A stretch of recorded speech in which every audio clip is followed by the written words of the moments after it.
Payag kayo? Mukbang tayo? Pero ang kakainin, hollow blocks. Ang panit ni Kuya Jackery, why not? Yay! Parang nag-uubo ako kasi pag inuya ko yung sibo ng simento, mararamdaman ko yung lasa. Bilang asawa, nagalit din ako. Na-shock talaga ako sa kinain niya na ginmukbang niya talaga yung hollow blocks.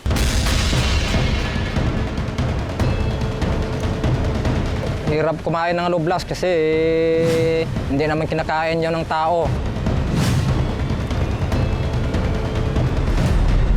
Ang hollow block mukbang ni Kuya Jackery ay due to insistent demand lang daw ng kanyang social media followers. May nag-request sa akin na magmukbang daw ako ng hollow blocks kaya ginawa ko yon. Hindi ko talaga naman maiisip na ginawa niya yon. Para hindi gaanong malasahan ang hollow blocks, pinapahiran daw niya ito ng margarine. Gourmet yarn?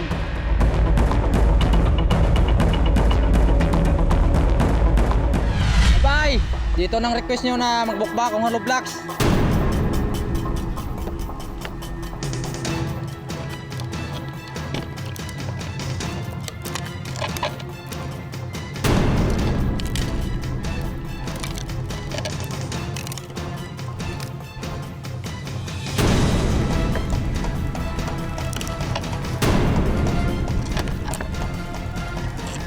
Ang lasa ng hollow blocks para simento yung lasa yan. Kasi parang nag-uubo ako kasi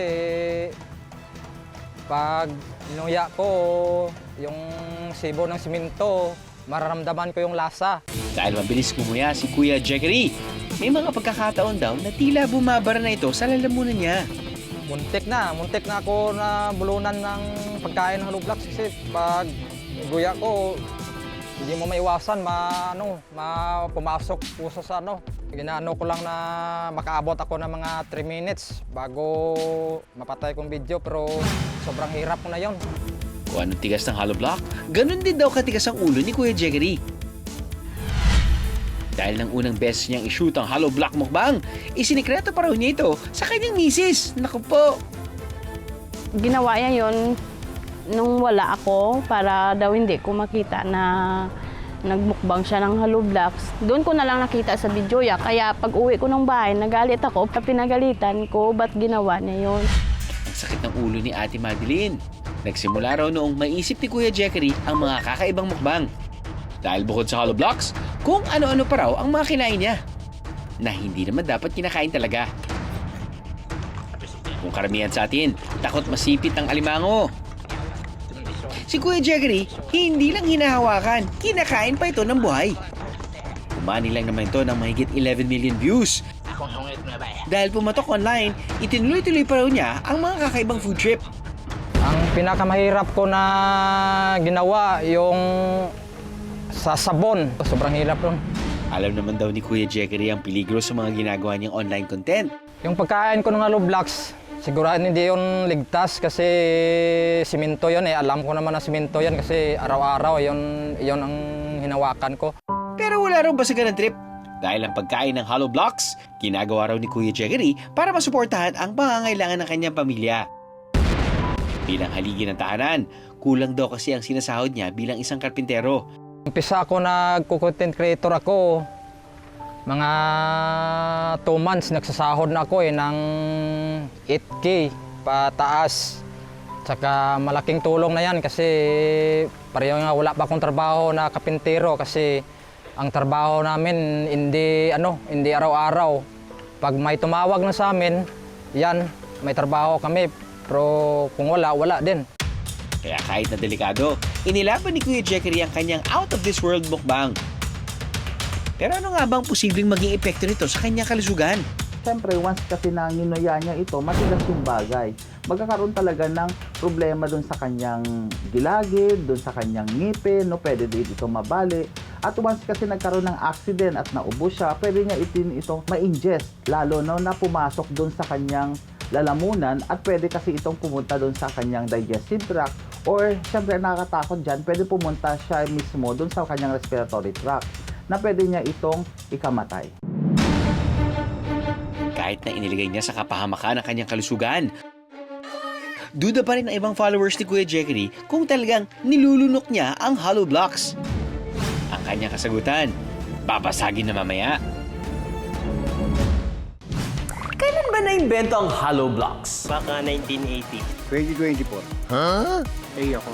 Letter A po. Naimbento ang hollow blocks ni Harmon S. Palmer sa United States noong 1890. Kayo naman ang kawawa dyan. Abay, malupit nga. Nilulunok nga ba ni Kuya Jackery ang kinakain niyang hollow blocks? Ang nakaguguhong sagot sa tanong! Hindi ko naman yon kinain. Ninuya ko lang yon at sinuka ko para for content lang. Para mabigyan ko lang yung nagre-request sa akin na magmukmukbang daw ako ng hollow blocks. Hindi naman ko napahamak sa kinakain ko na mga ibang bagay. Kasi yung lahat na kinakain ko na dapat hindi kinakain ng tao, hindi ko naman linunok yan eh. Ayun naman pala, for the content lang. Safety first pa rin mga kaaha. Pero ang promise ni Kuya Jackery, never again na raw siyang kakain ng hollow blocks. Hindi basta-basta mag-content creator kasi lahat ng pagsubok, susubukan muna ninyo bago kayo mag-success.